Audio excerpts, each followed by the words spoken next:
Hi friends, ಎಲ್ಲರಿಗೂ ನಮಸ್ಕಾರ. ಇವತ್ತು ನಾವಿದ್ವಿ pan India traveller mister Diwakar ಜೊತೆ. ಬನ್ನಿ ಕೇಳೋಣ ಇವತ್ತು ಅವ್ರ ಪ್ಲ್ಯಾನ್ ಏನಿದೆ. ಈಗ ಅವರು ಪ್ಯಾನ್ ಇಂಡಿಯಾ ಟ್ರಾವೆಲರ್ ಅಂತ ಯೂಟ್ಯೂಬ್ ಚಾನಲ್ ಏನು ಮಾಡ್ಕೊಂಡಿದ್ದಾರೆ, ಅದರಲ್ಲಿ ಅವ್ರು ನಿಮಗೋಸ್ಕರ ವೀಕ್ಷಕರಿಗೋಸ್ಕರ ಏನೇನು ತೋರಿಸ್ಬೇಕಂತ ಇಷ್ಟಪಡ್ತಾ ಇದ್ದಾರೆ, ಅದ್ರ ಬಗ್ಗೆ ಅವ್ರ ಬಾಯಿಂದನೇ ಒಂದೆರಡು ಮಾತನ್ನು ಕೇಳಿಸ್ಕೊಳ್ಳೋಣ. ಹಲೋ ದಿವಾಕರ್. ನಮಸ್ಕಾರ ಎಲ್ಲರಿಗೂ. ನನ್ನ ಹೆಸರು ದಿವಾಕರ್ ರೆಡ್ಡಿ ಅಂತ. ನಾನು ಇವತ್ತು ನವಂಬರ್ 1ನೇ ತಾರೀಕು ಕನ್ನಡ ರಾಜ್ಯೋತ್ಸವದಿಂದ ನಾನು ಬ್ಯಾಂಗ್ಳೂರಿಂದ ಆಲ್ ಇಂಡಿಯಾ ಟ್ರಿಪ್ಪು ಸ್ಟಾರ್ಟ್ ಮಾಡ್ತಾಯಿದ್ದೀನಿ. ನನ್ನ ಇದು ಸೆಕೆಂಡ್ ರೈಡು. ಇದಕ್ಕಿಂತ ಫಸ್ಟ್ ನಾನು ಒಂದು 55 ಡೇಸ್ ಹೋಗಿದ್ದೆ. 17 ಸ್ಟೇಟ್ಸು ಕವರ್ ಮಾಡಿದ್ದೆ, 13,000 ಕಿಲೋಮೀಟರ್ಸು. ಈ ಸಲ ನಾನೊಂದು ಗಿನ್ನಿಸ್ ರೆಕಾರ್ಡ್ ಮಾಡಬೇಕು ಅಂತ ಒಂದು 34 ಸ್ಟೇಟ್ಸ್ ಕವರ್ ಮಾಡ್ತಾಯಿದ್ದೀನಿ. 766 ಡಿಸ್ಟಿಕ್ಸು ಮತ್ತು ಅದ್ರ ಜೊತೆಗೆ 5650 ತಾಲೂಕ್ಸ್ನ ಕವರ್ ಮಾಡಿ ಎವ್ರಿ ತಾಲೂಕಲ್ಲಿ ಒಂದು ಗಿಡ ನೆಟ್ಟು ಟೋಟಲ್ ಆಗಿ ಈ ಟ್ರಿಪ್ಪಲ್ಲಿ ಒಂದು ಮೋರ್ ದೆನ್ 10,000 ಟ್ರೀಸ್ನ ಪ್ಲಾಂಟೇಷನ್ ಮಾಡಬೇಕು ಅಂತ ಪ್ಲಾನ್ ಮಾಡ್ಕೊಂಡಿದ್ದೀನಿ. ಇದರಲ್ಲಿ ನಂದು ಟೋಟಲ್ಲು ಬಂದುಬಿಟ್ಟು ಒಂದು 2 lakhs ಕಿಲೋಮೀಟರ್ಸ್ನ ಕ್ರಾಸ್ ಮಾಡ್ಬೋದು, ಅದಕ್ಕಿಂತ ಜಾಸ್ತಿನೇ ಆಗ್ಬೋದು ಮೋಸ್ಟ್ಲಿ. ಮತ್ತು ಇದೆಲ್ಲ ಟ್ರಿಪ್ ಕಂಪ್ಲೀಟ್ ಆಗಿ ವಾಪಸ್ ಬರೋಷ್ಟರಲ್ಲಿ ಒಂದು 2 years ಮೇಲೆ ಆಗುತ್ತೆ. ಸೊ ವಂಡರ್ಫುಲ್ ದಿವಾಕರ್ ಅವರೇ, ನಿಮ್ಮ ಐಡಿಯಾ ತುಂಬ ಚೆನ್ನಾಗಿದೆ. ಆದರೆ ಯಾಕೆ ನೀವು ಬರೀ ಪ್ಯಾನ್ ಇಂಡಿಯಾಲಿ ಮಾತ್ರ ತಿರುಗಬೇಕು ಅಂತ ಪ್ಲ್ಯಾನ್ ಮಾಡ್ತಿದ್ದೀರಾ? ಬೇರೆಯವರೆಲ್ಲ ಬೇರೆ ಬೇರೆ ದೇಶಗಳಿಗೆ ಹೋಗೋದಕ್ಕೂ ಕೂಡ ಪ್ಲ್ಯಾನ್ ಮಾಡ್ತಿದ್ದಾರೆ. ನೀವು ಪ್ಯಾನ್ ಇಂಡಿಯಾ ಟ್ರಾವೆಲರ್ ಅಂತ ಹೆಸರಿಟ್ಕೊಂಡಿದ್ದೀರಾ.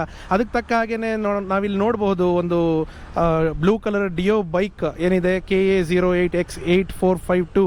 ಓಕೆ, ಇದು ಕೋಲಾರದ ಗಾಡಿ ಅಂತ ಕಾಣುತ್ತೆ. KGF ಗಾಡಿನ ಇದು? ಸರಿ, ಒಳ್ಳೆಯದು.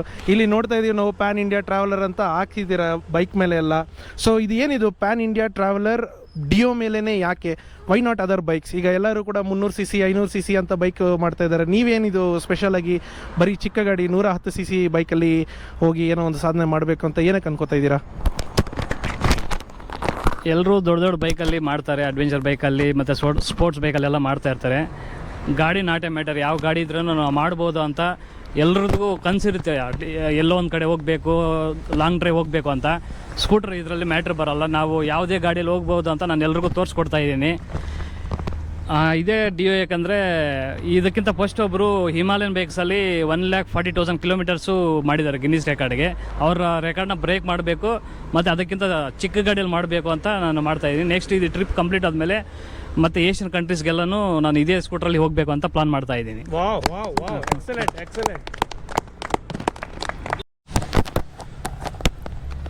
So it's a wonderful idea Divakar ಅವರೇ. ನೀವು ಹೇಳಿದ್ದು ಏನಂತಂದರೆ, ಈಗ ಆಲ್ರೆಡಿ ಯಾರೋ ಒಬ್ಬರು ಗಿನ್ನಿಸ್ ವರ್ಲ್ಡ್ ರೆಕಾರ್ಡ್ ಮಾಡಿದ್ದಾರೆ. ಅವರ ಒಂದು ವರ್ಲ್ಡ್ ರೆಕಾರ್ಡನ್ನು ನೋಡಿ ನೀವು ಇನ್ಸ್ಪೈರ್ ಆಗಿ ಅದನ್ನು ಮೀರಿ ನಾನು ಇನ್ನೊಂದೇನಾದ್ರು ಮಾಡಬೇಕು ಅಂತ ನೀವು ಈ ಪ್ರಯತ್ನವನ್ನು ತೊಡಗಿಕೊಂಡಿದ್ದೀರಾ, ಹೌದಾ? ಸೊ ಈಗ ನೀವು ಏನಂತ ಹೇಳಿದ್ರಿ, ಅವರ ವರ್ಲ್ಡ್ ರೆಕಾರ್ಡ್ ಅನ್ನೋದು ಏನಿದೆ ಅದನ್ನು ನಾನು ಮೀರಿ ಇನ್ನೊಂದು ಅವರ ರೆಕಾರ್ಡನ್ನು ಬ್ರೇಕ್ ಮಾಡಿ ನಾನು ಮತ್ತೆ ಇನ್ನೊಂದು ಹೊಸ ರೆಕಾರ್ಡನ್ನು ಸೃಷ್ಟಿ ಮಾಡಬೇಕು ಅಂತ ನೀವು ಪಣ ತೊಟ್ಟು ಮುಂದಕ್ಕೆ ಹೊರಟಿದ್ದೀರಾ. ಈಗ ನಾವು ತಿಳ್ಕೊಬೋದಾ, ನೀವು ನಿಮ್ಮ ವರ್ಲ್ಡ್ ರೆಕಾರ್ಡನ್ನು ಇನ್ನೊಂದು ರೀತಿಯಲ್ಲಿ ಯಾವ ತರಹ ಇದನ್ನು ಮುಂದಕ್ಕೆ ತಗೊಂಡೋಗಿ ನಂತರ ಯಾವ ರೀತಿ ಈ ವರ್ಲ್ಡ್ ರೆಕಾರ್ಡನ್ನು ನಡ್ಸ್ಕೊಂಡು ಹೋಗ್ತೀರಾ? ನಿಮ್ಮ ಪ್ಲ್ಯಾನ್ಸ್ ಏನು? ಮತ್ತು ಎಕ್ಸಿಸ್ಟಿಂಗ್ ಏನಿದೆ ಹಳೆಯ ರೆಕಾರ್ಡ್, ಆ ರೆಕಾರ್ಡನ್ನು ನೀವು ಬ್ರೇಕ್ ಮಾಡೋದಕ್ಕೆ ನಿಮಗೆ ಬೇಕಾಗಿರುವಂತಹ ಸಾಧನೆಗಳು ಏನು?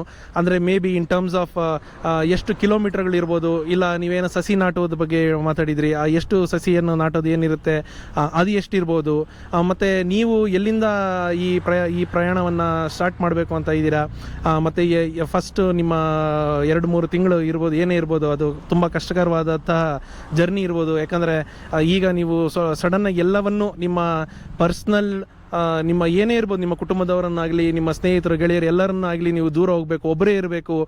ಒಂದು 2 ವೀಲರಲ್ಲಿ ನೀವು ದಿನಕ್ಕೆ ಒಂದು 100 ಕಿಲೋಮೀಟರ್ನ ಓಡಾಡಬೇಕಾಗತ್ತೆ. ಸೊ ಈ ತರಹದ ಚಾಲೆಂಜಸ್ ಏನಿದೆ, ಇದು ದಿನನಿತ್ಯ ನೀವು ಫೇಸ್ ಮಾಡಬೇಕಾಗತ್ತೆ. ನಾವು ತಿಂಗಳಿಗೊಂದ್ಸತಿ ಫೇಸ್ ಮಾಡೋದಲ್ಲ, ನೀವು ಇದನ್ನು ದಿನನಿತ್ಯ ಫೇಸ್ ಮಾಡಬೇಕಾಗತ್ತೆ. ದಾರಿಯಲ್ಲಿ ಹೋಗುವಂತಹ ಪ್ರತಿಯೊಂದು ಅಡಚಣೆಗಳನ್ನು ಕೂಡ ನೀವು ದಾಟ್ಕೊಂಡು ಹೋಗಬೇಕಾಗತ್ತೆ. ಸೊ ಇದಕ್ಕೆ ನಿಮ್ಮ ಪ್ಲ್ಯಾನ್ ಏನು ಸ್ವಲ್ಪ ನೀವು ವಿವರಿಸಿದರೆ ವೀಕ್ಷಕರಿಗೆ ಚೆನ್ನಾಗಿ ಅನಿಸ್ಬೋದು. ಫಸ್ಟ್ ಆಫ್ ಆಲ್ ನನಗೆ ಚಿಕ್ಕವಳಿದ್ದಾಗಿದ್ದನು ನಮ್ಮ ಫುಲ್ ದೇಶ ಸುತ್ತಬೇಕಂತ ನನ್ನ ಆಸೆ ಇತ್ತು.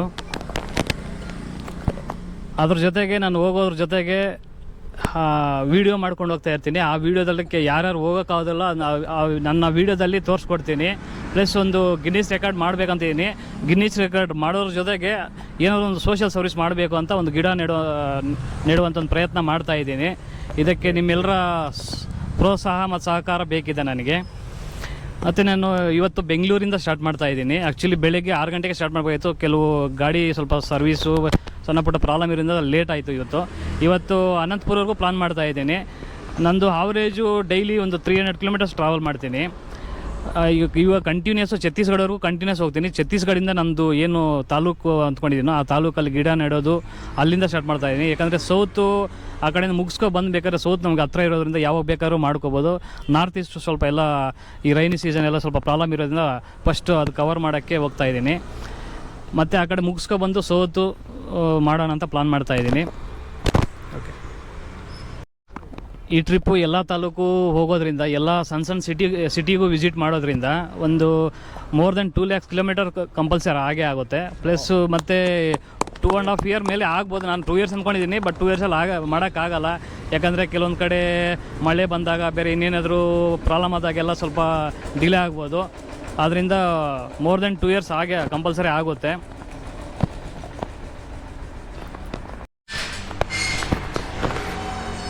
ತುಂಬ ಚೆನ್ನಾಗಿತ್ತು ನಿಮ್ಮ ಪ್ಲ್ಯಾನ್. ನಿಮ್ಮ ಐಡಿಯಾ ಕೇಳಿ ನನಗೂ ಕೂಡ ಕುತೂಹಲ ಆಗ್ತಾ ಇದೆ.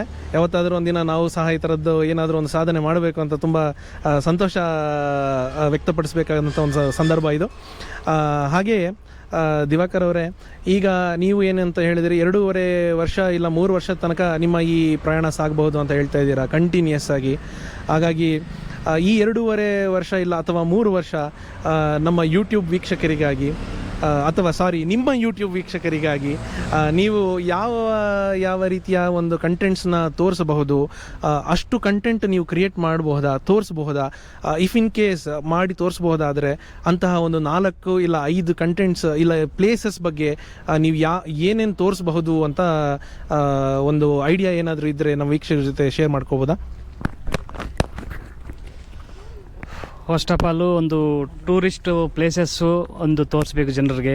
ಕೆಲವರು ಹೋಗೋಕ್ಕಾಗದಿರೋ ಇರೋದು ತುಂಬ ನಾರ್ತ್ ಈಸ್ಟ್ ಕಡೆ ಎಲ್ಲ ದೊಡ್ಡ ದೇವಸ್ಥಾನಗಳಿದೆ. ನಮ್ಮ ಹಿಂದೂ ದೇವಾಲಯ ಕಾಶಿ ಇದೆ. ಮತ್ತು ಯುವಕರ ಮೋಸ್ಟ್ ವಾಂಟೆಡ್ ಪ್ಲೇಸ್ ಅಂದರೆ ನಮ್ಮ ಲಾಡಾಖ್ ಅಂತ ಹೇಳ್ಬೋದು. ತುಂಬ ಜನರಿಗೆ ಅದು ಒಂದು ಕೆಲವರಿಗೆ ಹೋಗೋಕ್ಕಾಗದಿರೋಂಥ ಜಾಗ ಅದೆಲ್ಲ ತೋರಿಸ್ಬೋದು. ಮತ್ತು ಅದ್ರ ಜೊತೆಗೆ ಬೇರೆ ಬೇರೆ ಡಿಸ್ಟಿಕ್ಕು ತಾಲೂಕಲ್ಲಿ ರೈತರು ಏನೇನು ಬೆಳೆ ಬೆಳೀತಾ ಇರ್ತಾರೆ, ಅವ್ರು ಯಾವ ಥರ ಮಾಡ್ತಾರೆ ಅಂತ ಅವ್ರು ಮಾಡೋ ಪದ್ಧತಿನೇ ನಮ್ಮ ಕರ್ನಾಟಕದ ಕನ್ನಡ ರೈತರಿಗೆ ತೋರಿಸ್ಕೊಡ್ಬೇಕು. ಮತ್ತು ಅವ್ರ ಕಲ್ಚರು, ಅವ್ರು ಯಾವ ಥರ ಇರ್ತಾರೆ, ಅವ್ರು ಯಾವ ಥರ ಅಡುಗೆ ಮಾಡ್ತಾರೆ, ಅವ್ರ ಉಡುಗೆ ತೊಡುಗೆ ಎಲ್ಲ ಏನಿರುತ್ತೆ ಅದೆಲ್ಲ ತೋರಿಸ್ಕೊಡ್ಬೇಕು ಅಂತ ಪ್ರಯತ್ನ ಪಡ್ತಾಯಿದ್ದೀನಿ. ಸೊ ಈಗ ದಿವಾಕರ್ ಅವರೇ, ನೀವು ಹೇಳಿದ್ರಿ ಈ ಥರ ಡಿಫ್ರೆಂಟ್ ಕಲ್ಚರ್ ತೋರಿಸ್ಬೇಕು, ಡಿಫ್ರೆಂಟ್ ಸ್ಟೇಟ್ಸ್ನ ನಮ್ಮ ಕನ್ನಡಿಗರು ನೋಡದೇ ಇರುವಂತಹ ಜಾಗನೆಲ್ಲ ನೀವು ತೋರಿಸ್ಬೇಕು ಅಂತ ಇಷ್ಟಪಡ್ತಾ ಇದ್ದೀರಾ. ಎಲ್ಲ ಸರಿ, ತುಂಬ ಚೆನ್ನಾಗಿದೆ ನಿಮ್ಮ ಆಲೋಚನೆ. ಆದರೆ ಅದರಲ್ಲೂ ಇನ್ನೊಂದು ರೀತಿಯಾಗಿ ನೀವು ಇನ್ನೊಂದು ಡಿಫ್ರೆಂಟಾಗಿ ಇನ್ನೊಂದು ಪಣ ತೊಟ್ಟು ಇನ್ನೊಂದು ಐಡಿಯಾನ ನೀವು ಇಂಪ್ಲಿಮೆಂಟ್ ಮಾಡ್ಕೊಂಡಿದ್ದೀರಾ ಇಲ್ಲಿ. ಅದು ಒಂದು ಸೋಲೋ ಆಗಿ ನೀವು ಟ್ರಾವೆಲ್ ಮಾಡಬೇಕು ಅಂತ, ಅದು ಸಹ 2 wheelerನಲ್ಲಿ. ಈ ಐಡಿಯಾ ಯಾಕೆ ಬಂತು? ನೀವು ಯಾಕೆ ಸೋಲೋ ಆಗಿ ಓಡಾಡಬೇಕಂತಿದ್ದೀರಾ? ಇಫ್ ಇನ್ ಕೇಸ್ ಏನಕ್ಕೆ ನಾನು ಈ ಪ್ರಶ್ನೆ ಕೇಳ್ತಿದ್ದೀನಿ, ಸೋಲೋ ಆಗಿ ಓಡಾಡೋಗೆ ನೀವು ಇದ್ದರೆ ನಿಮ್ಮ ಊಟದ ವ್ಯವಸ್ಥೆ ಹೇಗೆ, ಮತ್ತು ನಿಮ್ಮ ಉಳ್ಕೊಳ್ಳುವ ವ್ಯವಸ್ಥೆ ಹೇಗೆ, ಎಲ್ಲ ಒಬ್ಬರೇ ಇರೋದ್ರ ಕಾರಣ ಮಳೆ ಬರ್ಬೋದು, ಇಲ್ಲ ಏನು ಬೇಕಾದರೂ ನಿಮಗೆ ಅಸಿಸ್ಟೆನ್ಸ್ ಬೇಕಾಗ್ಬೋದು, ದಾರಿಯಲ್ಲಿ ಗಾಡಿಯಲ್ಲೇ ಕೂಡ ಏನಾದರೂ ತೊಂದರೆ ಆದರೆ ನೀವು ಅದನ್ನು ಯಾವ ಥರ ಮ್ಯಾನೇಜ್ ಮಾಡ್ತೀರಾ? ಇದನ್ನೆಲ್ಲ ನೀವು ಯೋಚನೆ ಮಾಡಿ ಮುಂದಕ್ಕೆ ನಿಮ್ಮ ಪ್ಲ್ಯಾನ್ ಅನ್ನೋದೇನಿದೆ ಇದನ್ನು ಯೋಚನೆ ಮಾಡಿ ನೀವು ಮಾಡ್ಕೊಂಡಿದ್ದೀರಾ? ಇಲ್ಲ ಈಗ ನೀವು ಕೇಳಿದಾದ್ಮೇಲೆ ಏನಾದರೂ ಯೋಚನೆ ಮಾಡೋ ಥರ ಪರಿಸ್ಥಿತಿ ಬರ್ತಾ ಇದೆಯಾ? ಸ್ವಲ್ಪ ನಿಮ್ಮ ಮಾತುಗಳಿಂದನೇ ಕೇಳಿಸ್ಕೋಬೇಕಂತ ಇಷ್ಟಪಡ್ತಾ ಇದ್ದೀನಿ. ಸೋಲೋ ಆಗಿ ಹೋಗೋದ್ರಿಂದ ಅಡ್ವಾಂಟೇಜ್ ಬೇಕಾದ್ರೂ ಉಳ್ಕೋಬೋದು. ಮತ್ತು ನಮ್ಮ ಗಾಡಿ ಸ್ಪೀಡ್ ಮ್ಯಾಚ್ ಥರ ಯಾರೂ ನಮ್ಗೆ ಸಿಗಲಿಲ್ಲ, ಬರೋದಿಲ್ಲ ಯಾರೂ. ಎಲ್ಲ ದೊಡ್ಡ ಬೈಕಲ್ಲಿ ಹೋಗ್ತಾರೆ, ಅವ್ರ ಸ್ಪೀಡ್ ನಾನು ಮ್ಯಾಚ್ ಮಾಡೋಕ್ಕಾಗಲ್ಲ ನನ್ನ ಗಾಡಿಯಲ್ಲಿ. ಇನ್ನೊಂದು ಅಡ್ವಾಂಟೇಜ್ ಏನಂದರೆ ನಾವು ಎಲ್ಲಿ ಬೇಕಾದ್ರೂ ಉಳ್ಕೋಬೋದು, ಎಲ್ಲಿ ಬೇಕೋ ಹೋಗ್ಬೋದು. ಫ್ರೆಂಡ್ ಜೊತೆ ಗ್ರೂಪಲ್ಲಿ ಹೋಗಿದೆ ಅಂದರೆ ಒಬ್ಬೊಬ್ರು ಒಂದು ಕಡೆ ಹೋಗ್ಬೇಕಂತಾರೆ, ಒಬ್ಬರು ಒಂದು ರೆಸ್ಟೋರೆಂಟ್ಗೆ ಹೋಗೋಣ ಅಂತಾರೆ, ಇನ್ನೊಂದು ಕಡೆ ಹೋಗೋಣ ಅಂತಾರೆ. ನಮಗೆ ಎಷ್ಟು ಕಿಲೋಮೀಟ್ರ್ ಹೋಗ್ಬೇಕಂದ್ರೆ ನಾವು ಹೋಗ್ಬೋದು. ಅವ್ರು ಕೆಲವ್ರು ಏನಂದರೆ ಟಯರ್ಡ್ ಆಗಿಬಿಡ್ತಾರೆ, ಕೆಲವರು ಹೋಗಬೇಕು ಅಂತ ಹೇಳ್ತಾರೆ. ಅದಕ್ಕೆ ನಾವು ಸೋಲೋ ಹೋಗೋದ್ರಿಂದ ನಮಗೆ ಇಷ್ಟೊಂದು ಬೆನಿಫಿಟ್ಸ್ ಇದೆ. ಮತ್ತು ನಂದು ನೈಟ್ ಎಲ್ಲ ಆಲ್ಮೋಸ್ಟ್ ಕ್ಯಾಂಪಿಂಗ್ ಹಾಕೋದಕ್ಕೆ ಟ್ರೈ ಮಾಡ್ತಾಯಿದ್ದೀನಿ. ಕೆಲವೊಂದು ಕಡೆ ಹೋಟ್ಲು ತೊಗೋಬೇಕಾಗುತ್ತೆ, ಮತ್ತು ಫುಡ್ ಎಲ್ಲ ಹೋಟ್ಲೆ. ಸ್ವಲ್ಪ ನಾರ್ತ್ ಈಸ್ಟ್ ಕಡೆ ಹೋಗಿದ ಮೇಲೆ ನಮಗೆ ಏನಾದರೂ ಫುಡ್ ಏನಾದರೂ ಅಡ್ಜಸ್ಟ್ ಆಗಿಲ್ಲ ಅಂದರೆ ಸ್ವಲ್ಪ ಸಣ್ಣ ಪುಟ್ಟ ಪ್ರಿಪೇರ್ ಮಾಡ್ಕೊಳ್ಳೋಕ್ಕೂ ಪ್ಲಾನ್ ಮಾಡ್ಕೊಳ್ತಾ ಇದ್ದೀನಿ. ಕೆಲವೊಂದು ಕಡೆ ನಮಗೆ ಫುಡ್ ಅಡ್ಜಸ್ಟ್ ಆಗೋಲ್ಲ ನಾರ್ತ್ ಈಸ್ಟ್ ಹೋಗಿದ್ದೀವಿ ಅಂದರೆ, ಅದರಿಂದ ಸ್ವಲ್ಪ ಪ್ರಿಪೇರ್ ಮಾಡ್ಕೊಳ್ಳೋಕ್ಕೂ ಟ್ರೈ ಮಾಡ್ತಾಯಿದ್ದೀವಿ. ಮತ್ತು ನಮ್ಮದು ಕೆಲವರೆಲ್ಲ ಫ್ರೆಂಡ್ಸು ವಾಟ್ಸಪ್ ಗ್ರೂಪಲ್ಲಿ ಇರೋದ್ರಿಂದ ಅವರವರು ಊರು ಹೋದ್ಮೇಲೆ ಅವರು ಸ್ವಲ್ಪ ಸಪೋರ್ಟ್ ಮಾಡ್ಬೋದು, ಮತ್ತು ಉಳ್ಕೊಳ್ಳೋಕ್ಕೆಲ್ಲ ಜಾಗ ಕೊಡ್ಬೋದು, ಮತ್ತು ಫುಡ್ಡೂ ಕೊಡ್ಬೋದು. ನಮಗೆ ಎಲ್ಲ ಎಕ್ಸ್ಪೆಕ್ಟ್ ಮಾಡ್ತಾಯಿದ್ದೀವಿ. ಯಾಕಂದರೆ ಈ ಟ್ರಿಪ್ಪಲ್ಲಿ ನಂದು ತುಂಬ ಖರ್ಚು ಬರೋದ್ರಿಂದ ನಾನು ಒಬ್ಬನ ಕೈಯಲ್ಲೇ ಎಲ್ಲ ನಿಭಾಯಿಸೋಕ್ಕಾಗಲ್ಲ. ನಿಮ್ಮ ಎಲ್ಲರೂ ಸಹಕಾರನೂ ಪ್ರೋತ್ಸಾಹನೂ ಬೇಕು ನನಗೆ. ಅದ್ಭುತ. ನಿಮ್ಮ ಆಲೋಚನೆ ತುಂಬ ಅದ್ಭುತವಾಗಿದೆ ದಿವಾಕರ್. ಈಗ ಇನ್ನೊಂದು ಪ್ರಶ್ನೆ, ನೀವು ಏಕೆ ಇವತ್ತೇ ಸ್ಟಾರ್ಟ್ ಮಾಡಬೇಕು ಅಂತಿದ್ದೀರಾ ನಿಮ್ಮ ಜರ್ನಿನ? 1ನೇ ತಾರೀಕು ಇವತ್ತು, ನವಂಬರ್ 1ನೇ ತಾರೀಕು.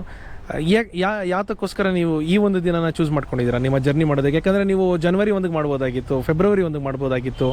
ಯಾಕೆ ನೀವು ಇವತ್ತಿಗೆ ಚೂಸ್ ಮಾಡಿದ್ದೀರಾ? ನವಂಬರ್ 1, 2023ಗೆ ಏನಕ್ಕೆ ಮಾಡಿದ್ದೀರಾ?